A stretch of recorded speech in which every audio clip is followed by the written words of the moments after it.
Gentlemen, next up we have Charlotte Catholic versus Southern Nash. Yeah, congrats the Catholic after one of those highly controversial, 7 overtime victory. I mean, goodness. I mean, that thing was still going on about 11 o'clock. But I guess nevertheless, here Catholic is in another state championship game.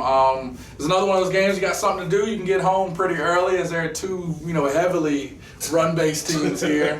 I think the biggest thing, it's Catholic is by the skin of their teeth. I've told you guys, until I see them on the ground, hearts not beating, you cannot count this team out.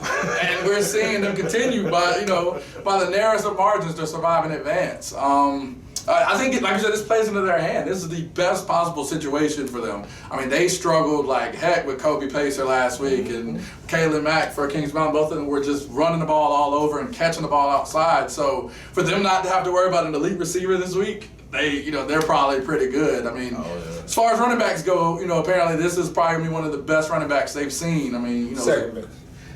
Second best. Come on, give Shipley this. Either way, I got you. This guy's number is Ted Ronald here. We're talking about number 20, Quentin Cooley for Southern Nash. He has 247 carries for 2,633 yards, 45 rushing touchdowns, and he's the leading receiver with 11 catches. Oh, 11.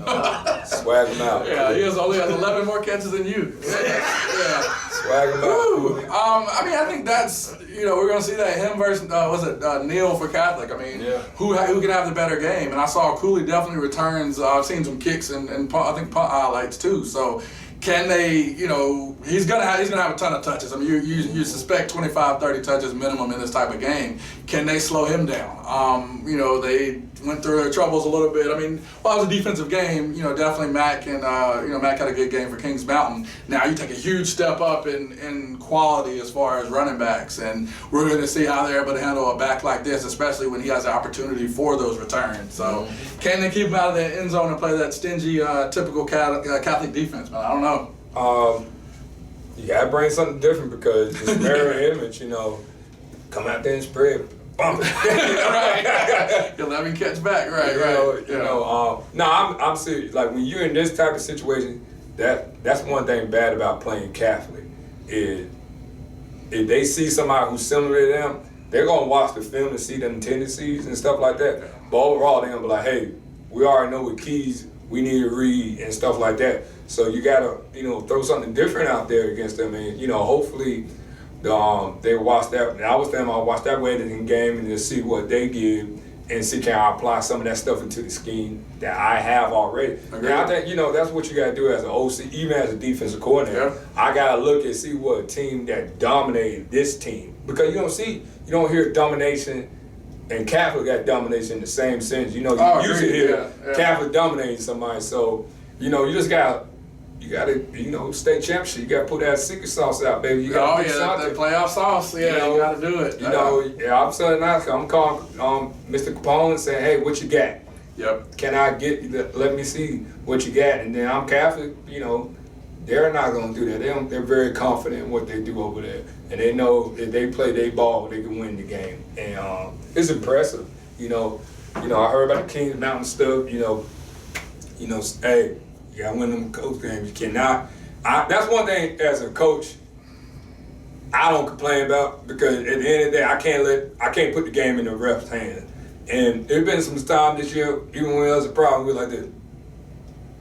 And you look why? And then you just be like, hey, ain't nothing I can do about it. You can't even get mad about it. You just gotta move on.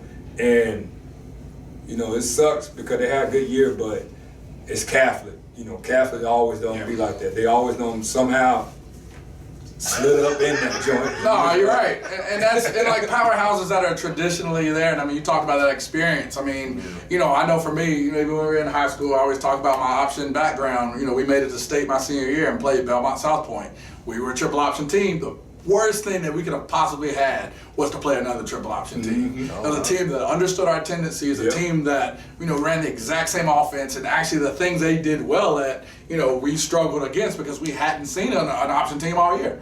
And, that's one of those things to where, I haven't combed through Southern Nash's, their schedule like that, but have they seen a true option team? Have they seen one, a wing-based team that runs the football to this level? Yeah. If they haven't, that's something that could go against them, because it's one thing to see it in practice in spring and your install. Another when you're seeing somebody with a machine. But the bad thing about Catholic plays, they've been doing it for so long. Exactly. Yeah. This is the same offense and same defense they play in middle school and they get to play in high school. So you got kids out there with 6 years for darn playing this thing. That's tough.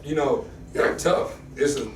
I would not want to. I'm triple out, and I would not want to go against a team.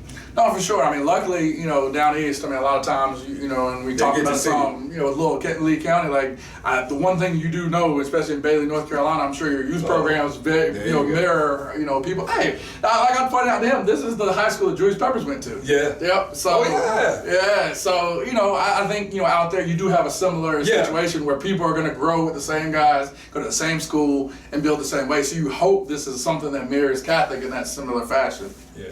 So they faced some run teams. The biggest thing that stands out to me on their schedule, they score a lot, but they have given up some points. They beat Eastern Alamance to get here 32-29. Terry Sanford 59-21. Northern Nash 42-27. So Terry Sanford in the powerhouse now. Wow. Yeah. Run first team. So No, I agree. The one thing that I'll say is that Catholic, I don't think it's going to let one person beat them. No. It's going to take the effort of a lifetime. You saw that at Kings Mountain. They do not stop. And Kings Mountain has athletes on that interior. Kings Mountain, good balanced team, and they only put up 7 in regulation. Yeah. We can't let that score fool us. No, again, almost 7 points were scored in overtime. Yeah, exactly. When I left Shelby, it was 14-14. That was the score. And then I woke up the next morning and I was like, what the heck happened? No, and that's, we're looking forward to it. I think this one, will be interesting early on to see, can Cooley get off early? Or how is Catholic going to adjust? Catholic is such a do-what-we-do team, but in this kind of game, with this kind of player, you can't just be, we're going to do what we do. So we're going to see some things that they're maybe going to do to neutralize Cooley early. Can he, make that statement to get off and get on the board? If he can early, it's going to be tough going against a team like Catholic. They can make 14-0 feel like 30-0. All right, so 3 o'clock at NC State, 3A state championship. Good luck.